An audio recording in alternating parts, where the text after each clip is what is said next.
நாள் ஃபுல்லா மீட்டிங்ஸ் இருக்கு, பர்சனல் கமிட்மெண்ட்ஸ் இருக்கு, பிஸியாவே இருக்கேன்.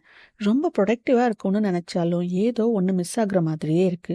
என்னன்னு யோசிச்சு கண்டுபிடிக்கிறதுக்குள்ள, திரும்ப அடுத்த நாள் ஸ்டார்ட் ஆயிருது. அப்புறம் அதே சைக்கிள் தான். என்ன சுத்தி இந்த உலகம் வேகமா போகுது. ஆனா, அதுக்கு என்னால ஈடு குடுக்கவே முடியல. மாறிக்கிட்டே இருக்கிற இந்த உலகத்துல, நான் முழுமையா, திருப்தியா வாழவே முடியாதா? இந்த கேள்வி ரேமண்ட் டேங்குக்கு ரொம்ப நாளா மைண்ட்ல ஓடிக்கிட்டே இருக்கு.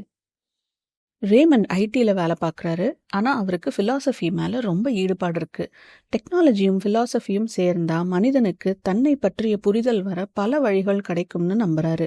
தன்னோட இந்த வாழ்க்கை பத்தின தேடல்ல நிறைய பேர்கிட்ட பேசி பல செல்ஃப் ஹெல்ப் புக்ஸ் படிச்சும் அவருக்கு பதில் கிடைக்கல.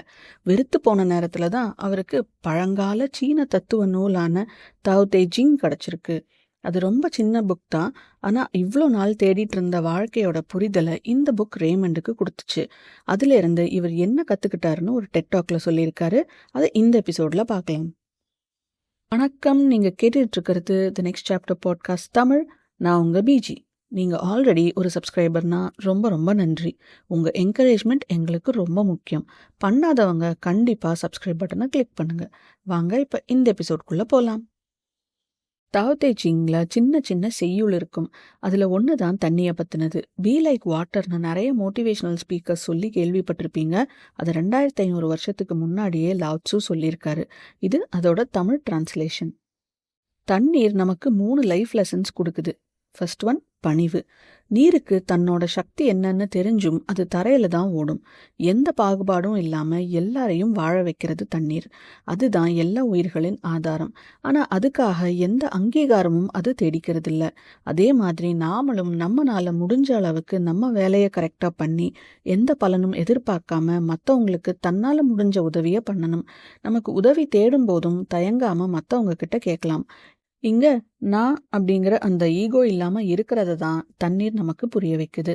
நம்மளை பத்தி மட்டுமே யோசிக்காம மத்தவங்க வாழ்க்கைய ஒரு பாடமா, எக்ஸாம்பிளா பார்க்கும்போது அது நம்மள பணிவாக்கும். செகண்ட் ஒன், இணக்கம். நீரோடுற பாதையில ஒரு கல்லோ மரமோ இருந்தா அதுக்கு கோபம் வராது, அழுது புலம்பாது. அந்த கல்லையும் மரத்தையும் சுத்தி ஓடும். அப்படி சுத்தி ஓடுறதுக்காக சண்டை போடாம, அதிகாரம் பண்ணாம அதோட வழியை தேடிக்கும்.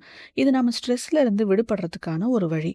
நாம நம்மளோட தன்மை, குணம் என்னன்னு தெரிஞ்சு அதுக்கு இணக்கமா நம்ம சூழ்நிலையை அமைச்சுக்கும் போது அங்க பெரிய மன அழுத்தங்கள் இருக்காது. எந்த மாதிரியான சுச்சுவேஷன்ஸ்லயும் இணக்கமா போகும்போது நாம தெளிவா, அமைதியா எப்படி தண்ணீர் தன்னோட வழியை தேடிக்குதோ அந்த மாதிரி நம்மளாலையும் தேடிக்க முடியும். மற்றவங்களுக்கு நம்மளை நிரூபிக்கணும் அப்படிங்கிறதுல இருந்து இது நம்மளை ஃப்ரீ ஆக்குது. அதனாலேயே அங்க ஸ்ட்ரெஸ் இருக்காது. தேர்ட் ஒன், மாற்றத்துக்கு தயாரா இருக்கிறது. நீர் அது இருக்கிற டெம்பரேச்சருக்கு தகுந்த மாதிரி சாலிடா, லிக்விடா, கேஸா மாறிக்கும். அது எந்த இடத்துல இருக்கோ அதோட ஷேப் எடுத்துக்கும். ஒரு காஃபி கப்ல அந்த காஃபி கப்போட ஷேப்பை எடுத்துக்கும். ஒரு பாத்திரத்துல இருக்கும்போது அந்த பாத்திரத்தோட ஷேப்ல இருக்கும்.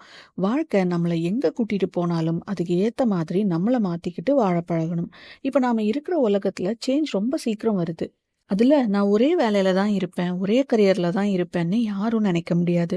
நாம ரெலவெண்டா இருக்க நாம புதுசு புதுசா கத்துக்கணும். பழைய மைண்ட் செட்டை தூக்கி போடணும். இது ஆச்சரியமான பல புது வழிகளை நமக்கு காட்டும். நீங்க எந்த ஒரு முடிவு எடுக்கும் போதும், எந்த ஒரு குழப்பத்துல இருக்கும் போதும், ஸ்ட்ரெஸ்டா இருக்கும் போதும் தண்ணீர் இந்த சூழ்நிலையில என்ன பண்ணும் அப்படின்னு யோசிங்க. உங்களுக்கு ஆன்சர் கிடைக்கும். தண்ணீரோட கெமிக்கல் ஃபார்முலா H2O. 2 H, ஒரு O. Humility, harmony, openness. இது உங்களுக்கு ஞாபகம் வச்சுக்க ஈஸியா இருக்கும். இந்த எபிசோடு உங்களுக்கு எந்த அளவுக்கு யூஸ்ஃபுல்லா இருந்துச்சு, வேற என்ன மாதிரி பர்சனல் growth டாபிக்ஸ் பார்க்கணும் அப்படின்னு உங்க சஜஷன்ஸ் எல்லாத்தையும் கமெண்ட்ஸ்ல சொல்லுங்க. மறக்காம தி நெக்ஸ்ட் சாப்டர் பாட்காஸ்ட் தமிழுக்கு சப்ஸ்கிரைப் பண்ணுங்க. இனி இந்த மாதிரி வேற ஒரு நல்ல டாபிக்கோட நெக்ஸ்ட் எபிசோட்ல மீட் பண்ணலாம். பாய்.